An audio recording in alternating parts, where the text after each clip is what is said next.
last 24 hours. Powered by Yiddish24, provided to you by The Click. Good morning. Today is Tuesday, Parshas Vayechi, Yid Taivas Asura B'Taivas. Tovshim Paivuv on Edge. My name is Gershy Schwarcz and I'm your host on Edge. Here is the situation today. Iran is running out of water, money, and time, but they have enough bombs and missiles, paying only $21 a month to their soldiers. Now it all makes sense. Saudi Arabia is bombing their own friends in the UAE.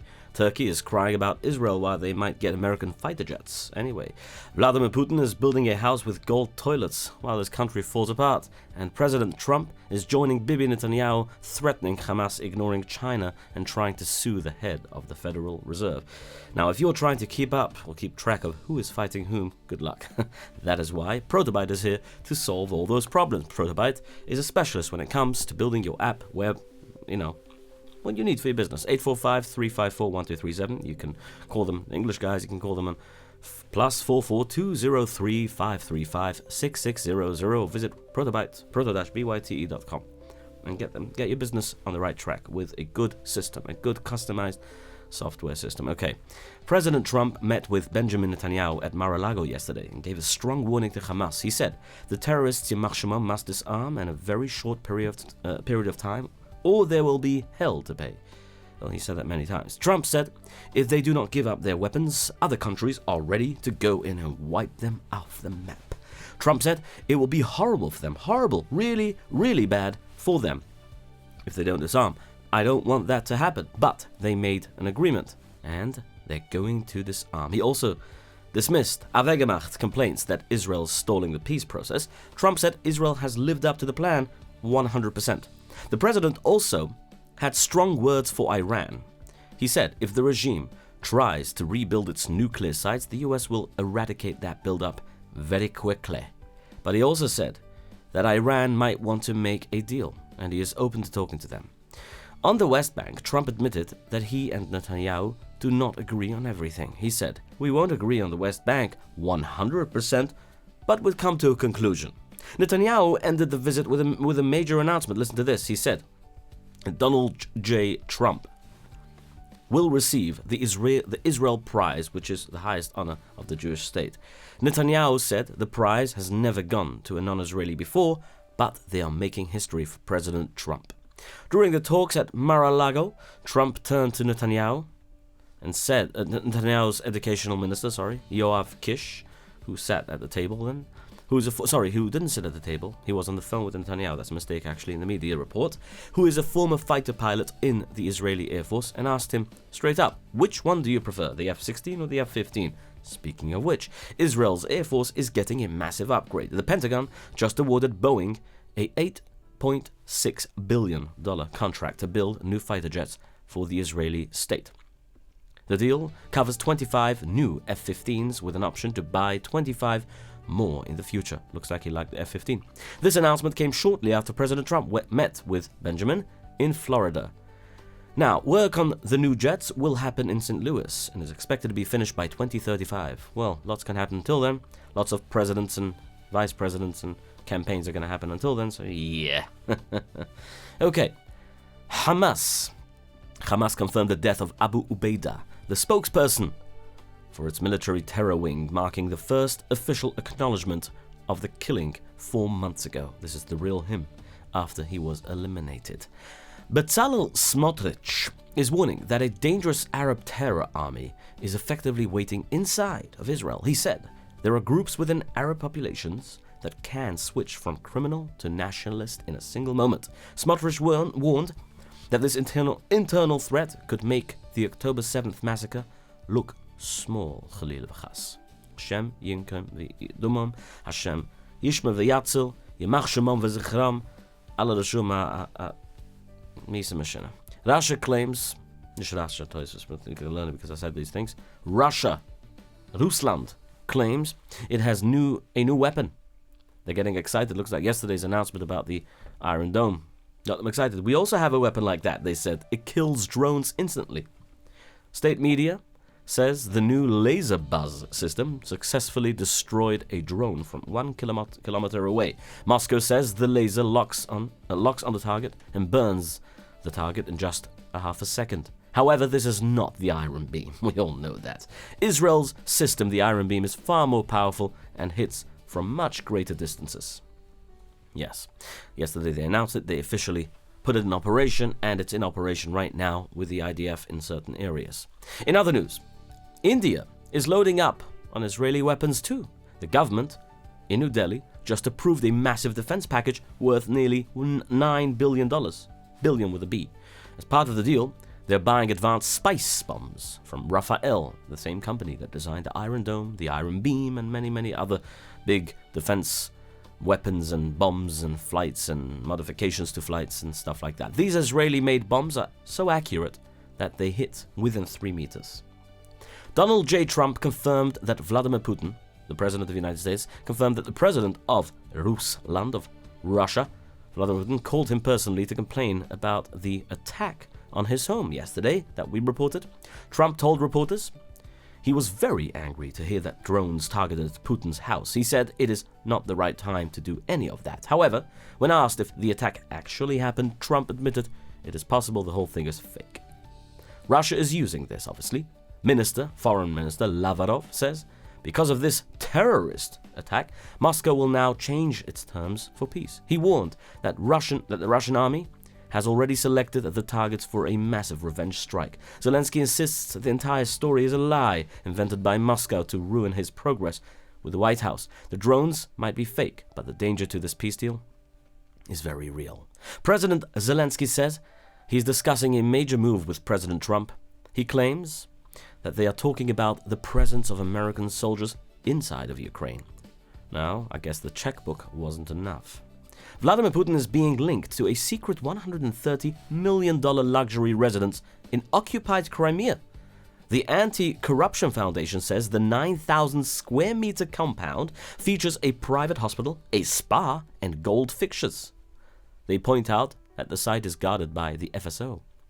That is the security service that only protects the Russian president. Like, kind of a secret service. The leaders of Iran and Russia are strengthening their connection.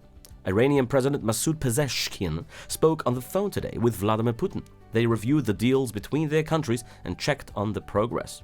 Both leaders called the relationship strategic and agreed to keep coordinating with each other. Looks like they're both sanctioned by the US, so they're both trying to make some deals here. Planning the next headache, I guess. The Islamic Republic of Iran is collapsing from the inside. The regime is facing, well, I would say, the most severe economic crash or severe drought, and the economy is, like I said, in a total free fall. Protests are spreading across the country as the money becomes worthless and the water runs out. The president of Iran is trying to calm down his country. Masoud Pezeshkian, who we spoke about before, said today that his government is fixing the banking system. He promised to protect the value of the people's money. Yes. And he also issued a rare order to his interior minister. He told him to talk to the protesters directly and listen to their legitimate demands. A top official in Tehran is shutting down the rumors of peace. Parliament Speaker Galibaf said today yesterday he said it actually, that no deal with Donald Trump will fix Iran's issues. He called the idea a lie and said it is crystal clear to everyone. Galibaf claimed US does not want a strong Iran. He said they want one to obey them. The streets of Iran are flooded with angry protesters and regime police. A video shows a young protester facing down a heavily armed regime soldier. The young man shouted at the guard, "You only earn 15 million rial a month. You should understand the pain of the people." To put that number in perspective, 15 million rials, by the way, is now worth only about 21 American dollars on the street. That is a full month's salary for a soldier in the collapsing Iranian economy. The money is worth less than the paper it's printed on. Shockingly, the soldier answered him back. He said, "Brother, why wouldn't I understand? I do understand." But the protester responded. He didn't back down. He told the soldier, "If you really understood, you wouldn't be standing in front of me right now." The protesters in western Iran are also pushing back against regime forces. In Kermanshah, whatever you pronounce that like, whatever it is, the place called Kermanshah, officers fired at the crowds with bullets to break them up. The protesters did not stop. They marched forward and screamed dishonorable at the police in Tehran. the Basij militia is arresting people on the streets. Protesters in the Iranian city of Nurabad took it to the streets as well, chanting slogans accusing Khamenei of being a murderer. An Iranian police officer got hit in the head with a brick during the anti-regime protests. Anyway, the situation is getting even worse for them. President Trump has effectively given Israel permission to strike Iran's missile facilities. He warned the regime that if they even try to rebuild their weapons, the US will support a massive attack to knock them down. President Trump issued a heavy warning to the Iranian regime.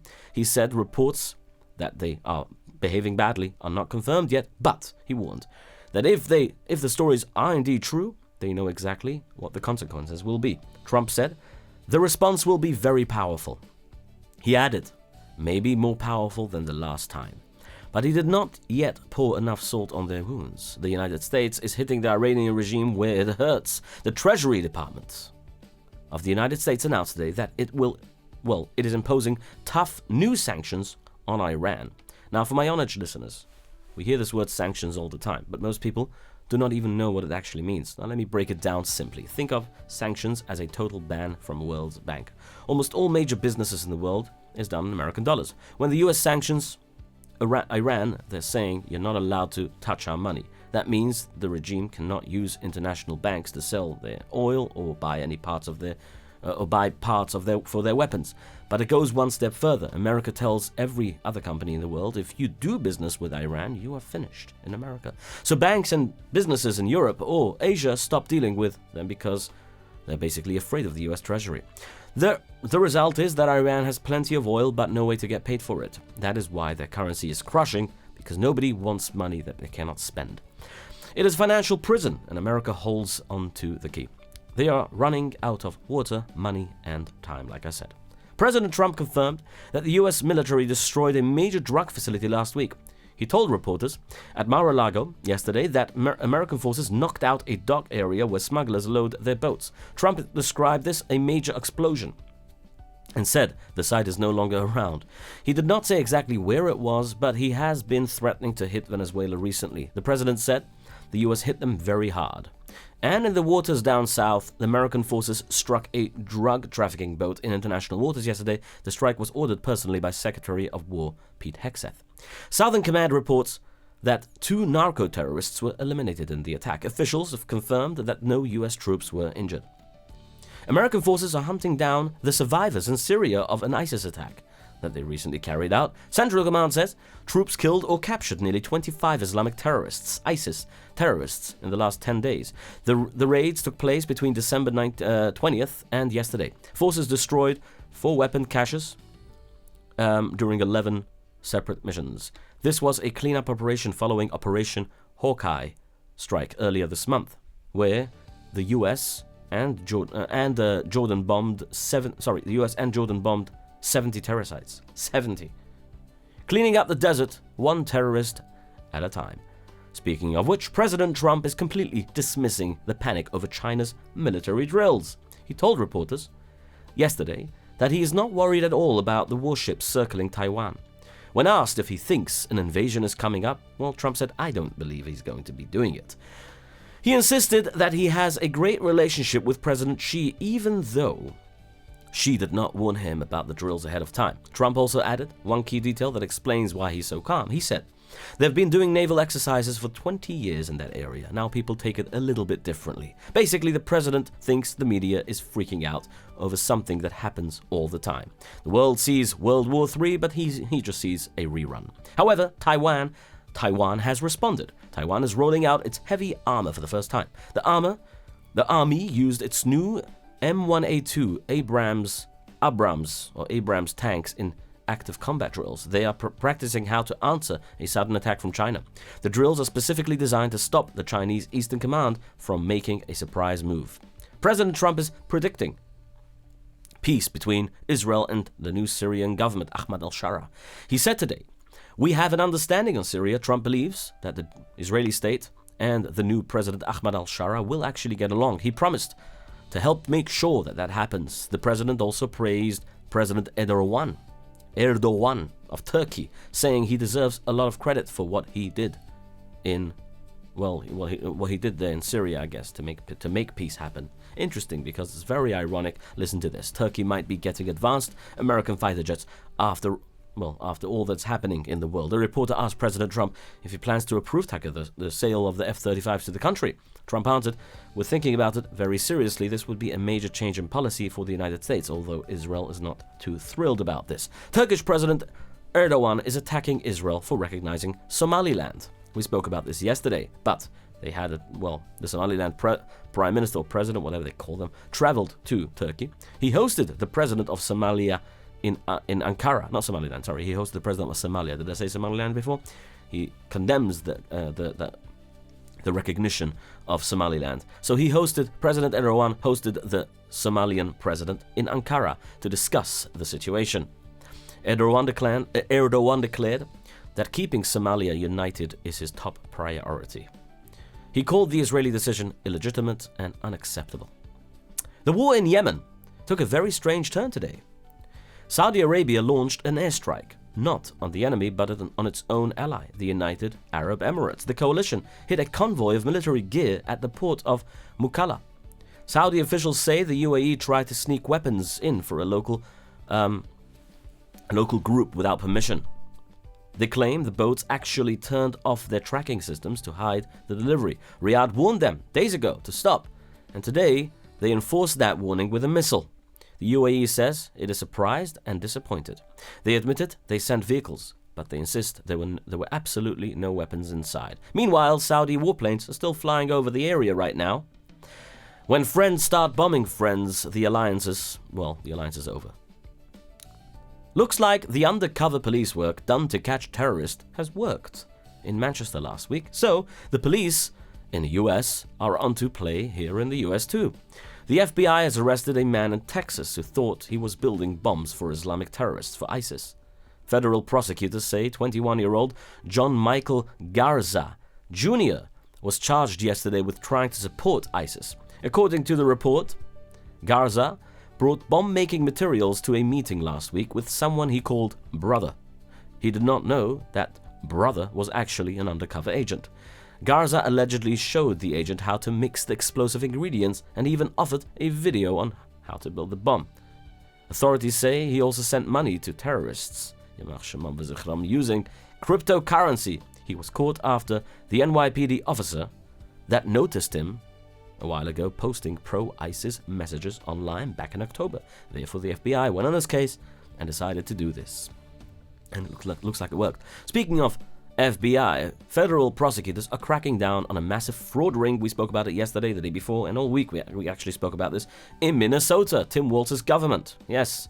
The Department of Justice says they have charged 98 people so far. More than 60 of them have already pleaded guilty or been convicted. Officials warned that there is more to come because of this. The SBA, Small Businesses Administration, has cut off annual funding to the state. They're investigating $430 million in suspected fraud from the Paycheck Protection Program, the PPP. Those who remember it very well during COVID times. President Trump is threatening to sue the head of the Federal Reserve. He told reporters yesterday that his administration is thinking about bringing a lawsuit against Powell for incompetence. The president is furious about the massive budget overruns for renovating the Fed's headquarters. For those who remember, he actually visited that headquarters. He called Chairman Jerome Powell a very incompetent man, and Mr. Too Late, for those who remember, and said the construction project is out of control. Trump admitted he would love to fire him, but he might just take him to court instead. Silver made history yesterday. For the first time ever, an ounce of silver cost more than a barrel of oil. The price hit $80 briefly before cooling off to about $75. Oil is much cheaper right now, trading between $55 and $65. Gold slipped a little yesterday, but silver is the big winner, up nearly 200% this year alone. Syria, speaking of silver, is officially erasing Bashar al-Assad from its money. The new government now unveiled the country's new banknotes yesterday in Damascus. They are knocking 2 zeros off the currency. So 100 old pounds from Syrian pounds will be equal to 1 new pound. Instead of the dictator's face, the new bills feature a picture of roses, wheat, and olives. The swap begins on January 1st. We have a heartbreaking update on the double helicopter crash in New Jersey yesterday. Baruch Amos, 2 Jewish people who died in a crash yesterday. The second Jewish pilot involved in the accident has passed away in the hospital yesterday. Kenneth Kirsch died yesterday in the hospital. He was 65 years old. Baruch Amos and his close friend, 71-year-old Michael Greenberg, Ulava Shulam, was also killed instantly at the scene on Sunday. The 2 men were inseparable. People know them as they went to breakfast together. They went flying together every single Sunday. The crash happened in Hamilton, about 40 miles south of Lakewood. A massive fire turned a busy market in Honduras into a war zone. Explosions from stored fireworks in a warehouse ripped through the Medina market in San Pedro Sula, which happened late Sunday night. At least 50 businesses were completely destroyed. Witnesses say the blast went off like gunfire, making it almost impossible for firefighters to get close. There are reports that people were trapped inside the burning stalls. So far, officials confirm that a woman and 2 children were badly burned and are now in hospital for treatment. There is a dangerous situation unfolding right now in Kentucky. A train has derailed in Todd County, and officials are worried about what is leaking. Emergency management has issued an urgent shelter-in-place order for the entire city of Trenton. 5 or 6 cars have overturned from the train near the county line. Responders have confirmed that there is a leak and hazmat teams are rushing to the scene.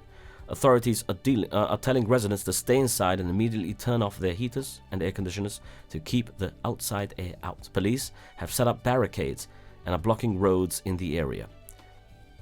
Yesterday, Tes Taivus was a very significant day.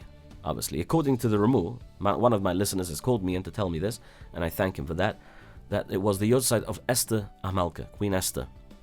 And before we go to today, before we finish off, let me thank my sponsors of today. That's Reb David 845-414-8100, guides you and helps your business thrive, make money. Then we have Shawarma Delight. If you're hungry, stopping by 26 Spring Valley Marketplace, you can always stop by for a good, tasty shawarma.